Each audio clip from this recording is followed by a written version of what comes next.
این جوانان از ناحیه میر سعید علی حمدانی با گرفتن شهادتنامه رانندگی به صف قواهای مسلح جمهوری تاجیکستان شامل می‌گردند. میرزا مراد گدایف یکی از آنها میباشد.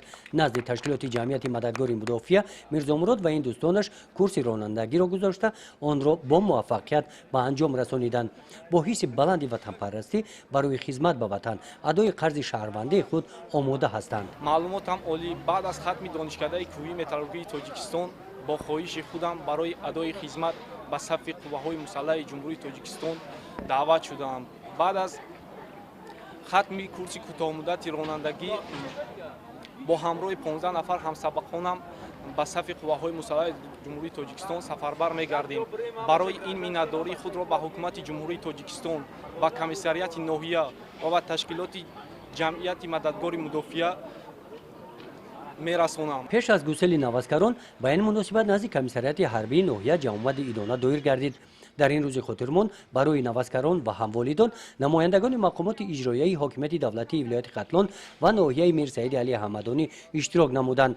در قسمت رسمی جانشین رئیس ولایت ختلان در برآمدشان ذکر نمودند که مثل شما جوانان باننگ و ناموس با حس بلند ملی، خودشناسی و خودآگاهی و تندرستی و وطن پرستی و صداقت به وطن، ملت و آب و خاک سرزمین اجدادی گرو امنیت و آسایش جامعه، پیشرفت دولت، آبادی امروز و فردای تاجیکستان صاحب استقلالمان می باشد. با دعای پیران روزگار دیده نوسکران و قسم‌های حربی سفربر گردیدند. بعد گسیل نوسکران عاید رفت دعوت تیرماهی جوانپسران به صف قواهای مسلح جمهوری تاجیکستان در تالار مقامات اجرایی حاکمیت دولتی ناحیه با اشتراک رئیسان جماعت‌های دهات، رئیسان کمیته‌های محله، امام خطیبان همایش دایر گردید.